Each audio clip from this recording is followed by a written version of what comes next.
Salutations à la famille, salutations à ceux qui sont en quête de vérité, ici par la manifestation de la grâce du Verbe de Loba, l'unique créateur, qui n'a point de semblable, qui n'a rien à voir avec les pseudo-divinités des religions, qui sont en fait, derrière ces religions, il y a des démons qui sont à l'œuvre pour tromper les gens, pour les conserver dans l'ignorance, dans la peur, dans la peur. Nous allons dans Kalatambale aujourd'hui, dans Bible. Donc Bible, c'est le récit authentique qui oblitère toutes sortes de livres religieux qui, qui révèlent leur honte, qui les exposent dans toute leur médiocrité, dans toute leur bassesse, liée à l'injustice, liée à l'activité du monde occulte directement, c'est-à-dire de Satan qui œuvre par les démons religieux pour maintenir cette chape, cette matrice, pour que les gens restent dans l'ignorance de ce que nous avons été appelés à connaître par la manifestation de la grâce du Verbe de Loba.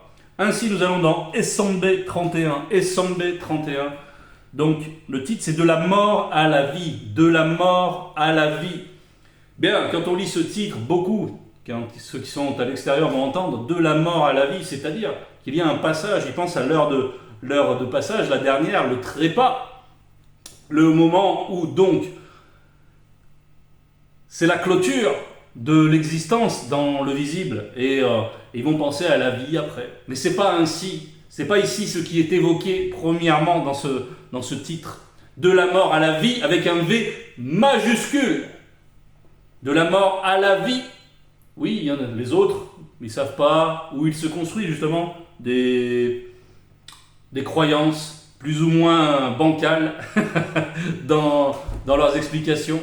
Et il y en a qui sont plus sophistiqués, c'est les délires, c'est les doctrines religieuses. Il y en a d'autres, c'est des superstitions. Il y en a d'autres, c'est des fausses spiritualités, etc. etc. C'est le grand marché du n'importe quoi et chacun y trouve sa petite sensibilité selon que vous soyez très, très dur. Vous allez aller dans telle religion, selon que vous soyez dans la compassion maximale, vous allez aller dans telle autre religion, mais tout ça c'est de la tromperie, c'est le verbe de Loba qui manifeste la compassion, c'est le verbe de Loba qui manifeste la justice. Bien, de la mort à la vie, c'est donc la vie véritable, mais cette transformation, elle n'a pas lieu au moment du trépas, nécessairement. Il y a une transformation au moment du trépas, bien sûr, mais ce n'est pas celle-là qui est évoquée donc. Ici, nous allons donc commencer au verset 1. Autrefois, c'est important ce autrefois, virgule. Autrefois, une autre fois, vous étiez spirituellement morts à cause de vos fautes, à cause de vos péchés. Donc on est autrefois, là on s'adresse aussi à nous. Mais dans ce autrefois, on entend aussi une autre fois. Il y avait d'autres croyances, n'est-ce pas? Autrefois, vous étiez spirituellement morts à cause de vos fautes, à cause de vos péchés.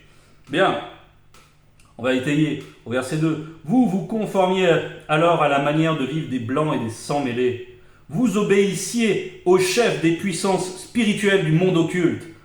Satan, le Munima Bobé, entre parenthèses, mauvais esprit, qui agit maintenant en ceux qui s'opposent vainement au verbe de Loba. Bien. Donc, on nous explique que nous, en tant que non-initiés graciés, en tant que graciés, eh bien, on a été tirés de cette torpeur, de cette honte qui est liée au péché. Parce que nous savons que Loba ne manifeste pas ce qui est mal, mais il y a eu la chute de par l'usage du libre arbitre. Et maintenant, ceux qui ne sont pas initiés dès leur venue dans le visible, eh bien, ils doivent connaître l'initiation, ils doivent déjà connaître la manifestation de la grâce du Verbe de Loba en notre époque. Donc, on a été extirpé de cette autre foi. Cette autre foi, c'est aussi en même temps un autre être. Un autre être. Ça a été une transformation. On est passé d'un état à un autre. On a été transformé. Et on doit connaître encore, bien sûr, une transformation par la suite. Par-delà, au moment de la grande consommation. Mais ici, on ne va pas parler de cela tout de suite. Vous vous conformiez alors à la manière de vivre des blancs des sans-mêlés. Donc il y a ce conformisme Qu'est-ce que c'est ce conformisme? C'est-à-dire qu'on avait les mêmes usages, on s'identifiait, on se copiait les uns les autres. On vivait selon la norme en vigueur, selon les médias, selon d'autres croyances, le conformisme, selon notre communauté, éventuellement des communautés religieuses, certains en ont fréquenté, et on se conformait, on voulait adhérer à des structures d'hommes, à des institutions, à des corporatismes, etc., à des sociétés secrètes. Il y a un conformisme, il faut adopter des rites, des usages. Et dans ces usages, ensuite, ces usages nous confinaient à côtoyer tout le temps le péché, à continuer à pécher, comme chez les chrétiens qui pensent qu'il suffit de dire Jésus, comme chez d'autres religions qui pensent qu'il suffit de réciter des mantras, qui pensent qu'il suffit de réciter des petites phrases, des petits versets, des prières, et que pourvu qu'on soit là-dedans, eh bien, ça ira. Non, ce n'est pas ainsi. La spiritualité, c'est autre chose. La spiritualité, c'est la vie de l'esprit, n'est-ce pas? Satan, le Mani-Babobé, on a évoqué le chef des puissances spirituelles du monde occulte, parce que ce conformisme est lié à la gloire des hommes, au besoin de reconnaissance. C'est-à-dire que les gens ont besoin de se sentir intégrés, le besoin de reconnaissance, le besoin d'être admis par ses congénères. Ça maintient les gens dans le fait de ne pas chercher la vérité. Ils cherchent avant tout cela. Et ils ne vont pas chercher la vérité par-delà le conformisme. Et il faut percer cela, parce que la matrice de Satan est faite pour qu'on soit maintenu. Et si tu ne perces pas, si tu n'exiges pas la vérité, parce qu'il n'y en a qu'une, parmi tout ce qui est raconté, parmi toutes les opinions, la vérité est unique. Et en cette époque, c'est Zulu-Lassan qui la manifeste avec puissance. Donc, cette matrice est perforée et il a ouvert le passage pour nous offrir, à nous, non-initiés, la grâce manifestée du Verbe d'Oloba. Bien. Verset 3. Plusieurs d'entre nous étions aussi comme eux. Nous vivions selon les désirs de notre propre nature. Nous faisions ce que voulait notre âme sur le corps. Là, il y a la précision de l'articulation qu'il y a entre l'âme et le corps. N'est-ce pas? Et on parle aussi, nous vivions selon les désirs de notre propre nature. Cette propre nature, c'est celle de l'autrefois. C'est cette nature de l'autrefois. N'est-ce pas? C'est la nature qui est intrinsèque à celle du péché. Bien. Donc, on va prendre l'évangile caché de Kudumane-Moula au chapitre 23.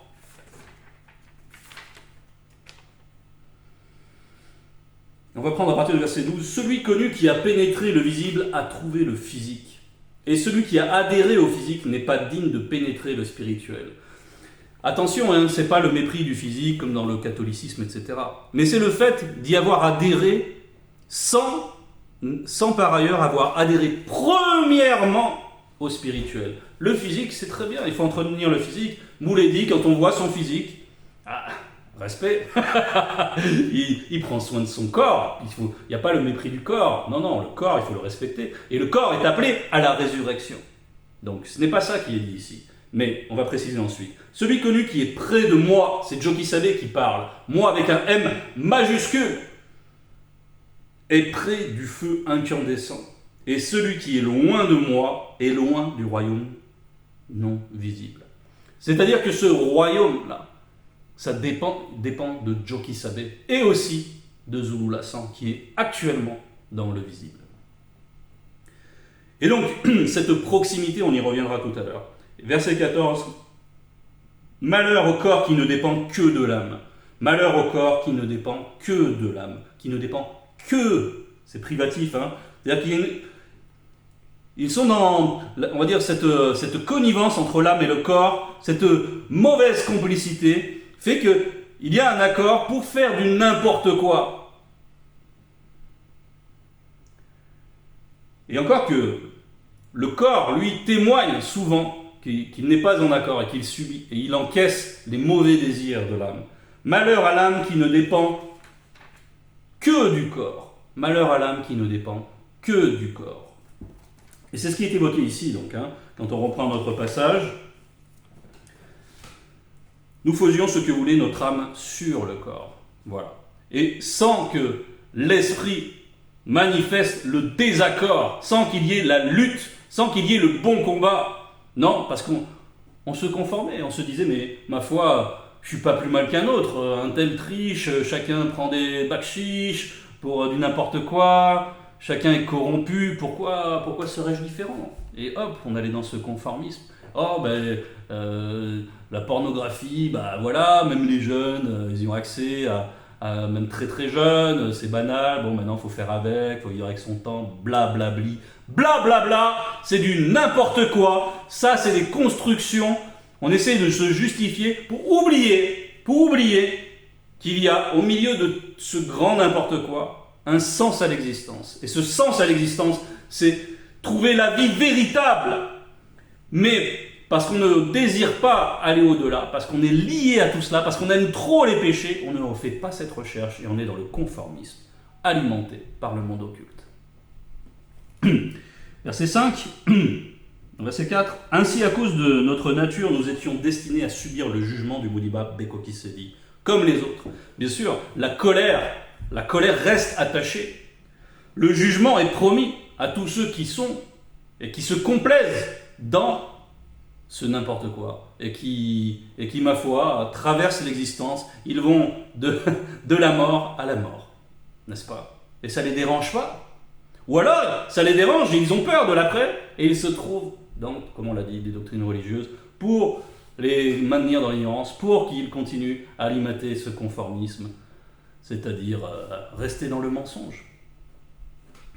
Mais si on n'est pas éclairé par l'esprit de vérité, par le Moudi Moussangi, eh bien, à un moment de la rupture avec le visible, qu'est-ce qui nous alimente? La rupture avec le visible, c'est la séparation du corps, de l'âme et de l'esprit. N'est-ce pas? Tac, tac, tac, on coupe les liens, d'un coup. Et si l'âme n'est plus éclairée, parce que c'est l'esprit qui alimente l'âme en énergie, si l'âme n'est plus éclairée, eh bien elle s'éteint.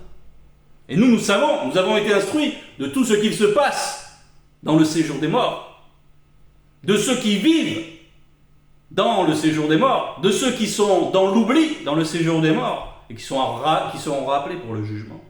Nous connaissons la cartographie de ces choses-là parce que nous avons été initiés dans la vérité et parce que nous avons recherché cette vérité et que le Verbe nous a fait grâce. Donc, ceux qui ne recherchent pas la vérité, la colère leur reste attachée à eux. Et ils devront subir le jugement. Et chacun sera jugé selon ses œuvres. Mais quand on n'est pas initié par le Verbe, c'est chaud. C'est chaud. Il vaut mieux connaître le feu dont on a parlé dans Kudumane, dans l'évangile caché de Kunemoula. Il vaut mieux connaître ce feu-là durant son existence. Être dans la proximité avec ce feu. Chercher l'unité avec ce feu.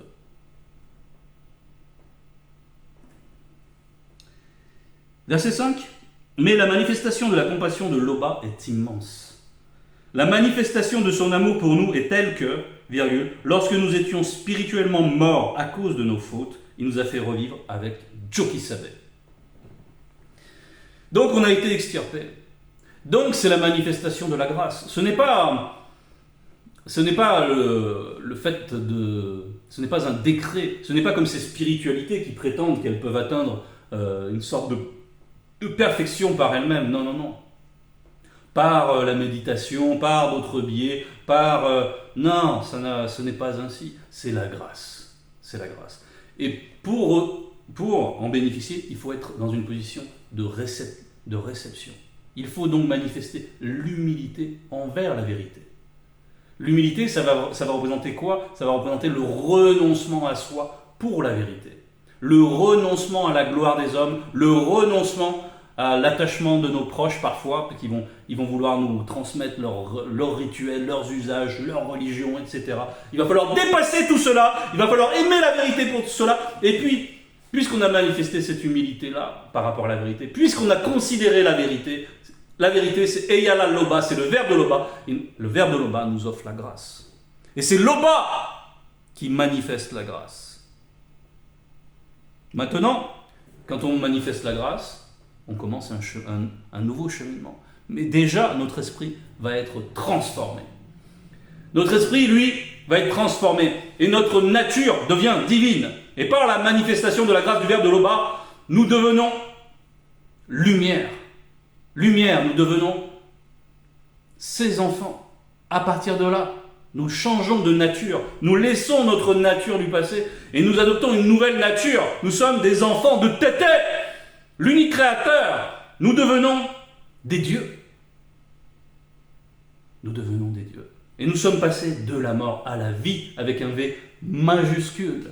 Ce V majuscule, c'est celui de la victoire, de ceux qui triomphent sur le visible, de la chute, de ceux qui triomphent, de ceux qui vainquent.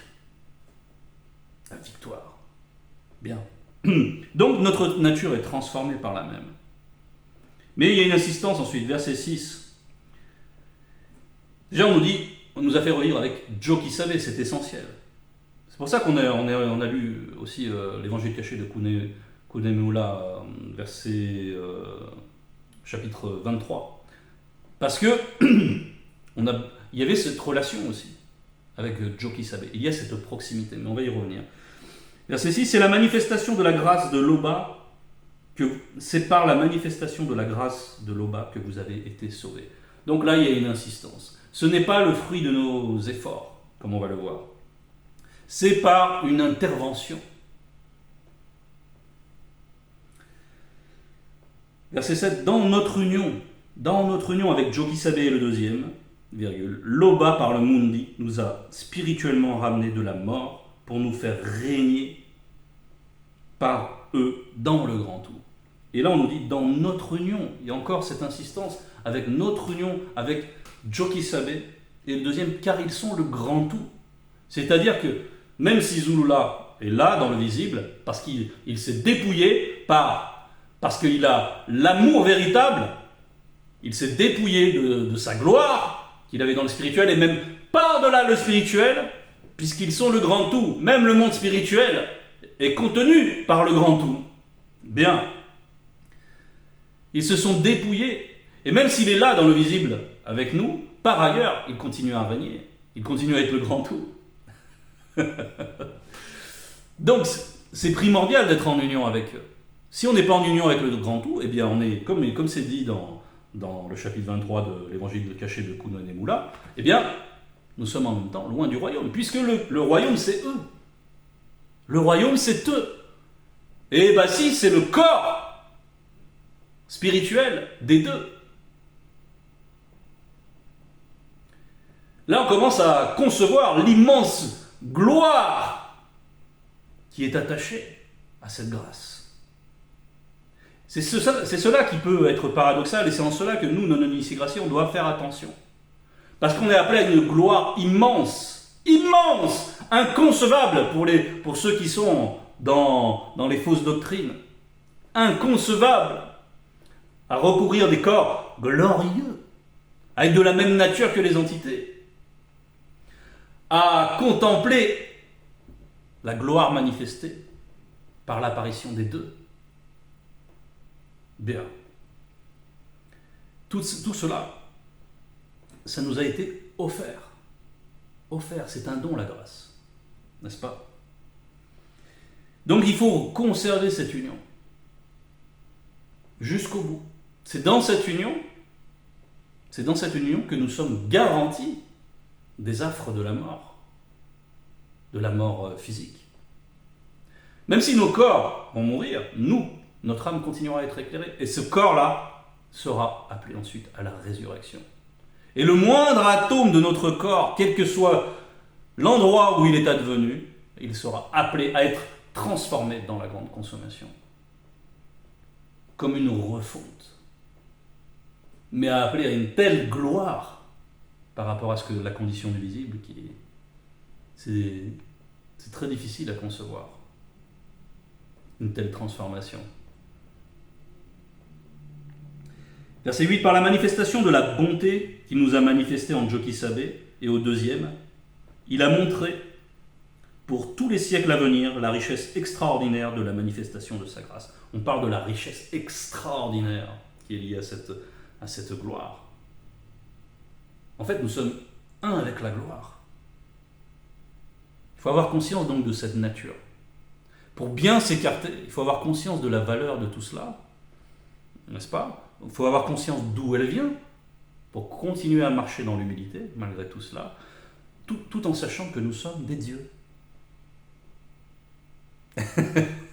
Mais c'est parce que c'est l'Oba qui l'a permis, qui nous a fait grâce, parce que c'est la manifestation de son amour.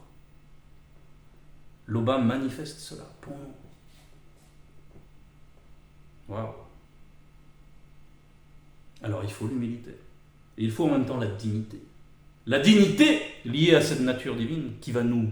Il faut toujours la conscientiser, il ne faut pas s'en éloigner. Parce que si on s'éloigne, si on commence à s'éloigner spirituellement, il ne s'agit pas de rester toujours le plus possible. Ce n'est pas le fait d'aller toujours en église de maison, de toujours être en conférence. C'est bien, ça nous maintient, mais ce n'est pas le fait de côtoyer Mouledi comme ça qui va nous garantir. Ça, il faut bien le savoir. C'est le fait d'être proche spirituellement, c'est-à-dire de vivre la sanctification, de vivre l'enseignement. C'est ce qu'on va voir ensuite. Car c'est par la manifestation de la grâce que vous avez été sauvés au moyen de la foi, en accord avec les œuvres dictées par le Verbe. Car c'est par la manifestation de la grâce que vous avez été sauvés. Et encore cette insistance. Donc voilà, pas de nul besoin de fanfaronner en tout cela, nul besoin de mépriser les autres, de déconsidérer, même s'ils sont dans le mensonge, attention, on ne fait pas n'importe quoi, tout ça parce que ces gens-là, voilà, ils ont décidé de renier la vérité. Il faut se rappeler que c'est pas ainsi qu'agissent les initiés. Tondo, quand le roi en place, avant Tondo, il a commencé à faire du n'importe quoi, Tondo, il s'est pas dit, bon, allez, c'est bon, je suis plus puissant que lui spirituellement, boum, allez. Non, il a respecté ce roi qui était déjà déchu spirituellement. Mais il conservait encore une certaine protection. Bref, il ne faut pas mépriser les autres. Il faut s'en préserver, il faut faire en sorte qu'ils ne nous nuisent pas, ça c'est bien. Il faut se préserver de leurs usages, de leurs influences, ça c'est primordial. Et pour se préserver d'eux, parfois on est obligé de se couper d'eux. Parfois on est obligé d'être sévère avec eux, mais c'est juste dans le but de maintenir notre marche avec le Verbe. C'est à cette fin. C'est pas pour se glorifier aux dépens des autres. Se dire, de toute façon, toi t'es à moins que rien. Non. Même si Mouledi dit de certains qu'ils sont des moins que rien, c'est pas pour autant qu'on va aller, je sais pas, les voler, n'importe quoi. Ce n'est pas ainsi. Ce n'est pas comme le mépris des goïms, n'est-ce pas, qui doivent devenir des esclaves dans d'autres doctrines, dans la Torah, etc. Ce n'est pas ainsi. Ce n'est pas ainsi. Nous ne sommes pas animés de ce zèle amer des religions. Non, nous devons manifester l'amour. Puisque nous avons reçu l'amour, nous avons reçu la grâce, qui est une manifestation d'amour, nous devons manifester à notre tour l'amour. L'amour de la vérité. Et cet amour doit nous conduire à avoir une conduite droite, d'être dans la droiture, d'être dans la relation, dans l'unité avec les deux, avec le Verbe, avec Eyala, et de maintenir cette intimité, cette union, et de se laisser guider par elle. Parce qu'il faut continuer après dans la marche, à se laisser guider. C'est parce que les gens veulent faire par eux-mêmes, trop faire par eux-mêmes. Mais il faut revenir à la source. Et revenir à la source, c'est revenir à cet état de fait. C'est pour ça qu'il y a cette insistance. Revenir à la source, c'est revenir au fait qu'il faut toujours se laisser disposer par le Verbe. Et le Verbe agit par nous. Parce que nous manifestons toujours cette humilité par rapport à la grâce. Et le Verbe, ensuite, nous élève d'autant plus qu'on manifeste cette humilité. C'est pour ça qu'on dit que l'humilité précède la gloire. Mais il faut se ressourcer dans cette humilité vis-à-vis du Verbe. Et avec les deux, qui sont un avec le Verbe, donc Jokisabe et Zugula, eh bien, il faut faire attention aussi à qui ils sont. Il faut considérer qui ils sont. Attention, ils sont un avec le Verbe. Il doit y avoir une considération. Et même dans notre rapport à eux, on doit sentir la crainte du respect qui est due à l'Oba. Mais la crainte du respect qui est due à l'Oba, c'est aussi l'amour, un attachement profond. Donc c'est l'union avec les deux. Donc voilà, on nous parle ici au moyen de la foi en accord avec les... Et tout ce que nous ferons, tout ce que nous faisons ensuite par la foi, et qui ne ressemble pas à nos œuvres du passé, à celles qui émanaient de cette mauvaise nature, ce sont les œuvres de la foi. Et cette foi, on l'a reçue. Donc nul besoin de s'en glorifier. Au moyen de la foi en accord, et cet accord avec les œuvres, c'est l'obéissance. C'est l'obéissance. Parce que c'est ça, être en union avec les deux. C'est ça, c'est dit partout. C'est de mettre en pratique l'enseignement. Tout d'abord, mettre en pratique. Et ensuite, si on peut œuvrer à la propagation, si le Verbe nous dispose pour faire des choses, tant mieux. On continue. C'est bon.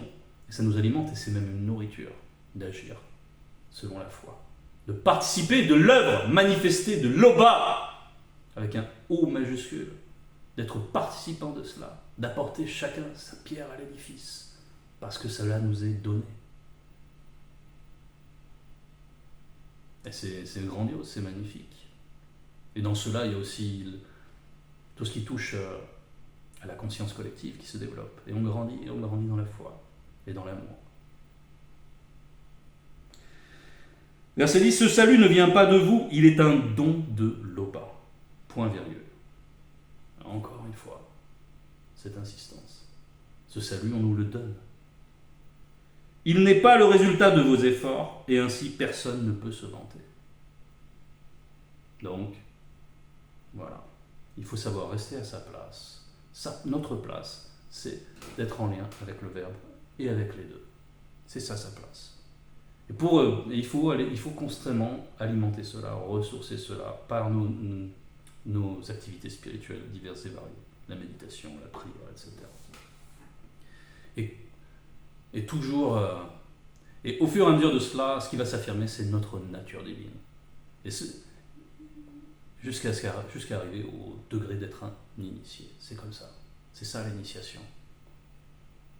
C'est ça la vie spirituelle. De la mort à la vie. Et on va lire un verset pour conclure, toujours dans l'évangile caché de Koudouanemula.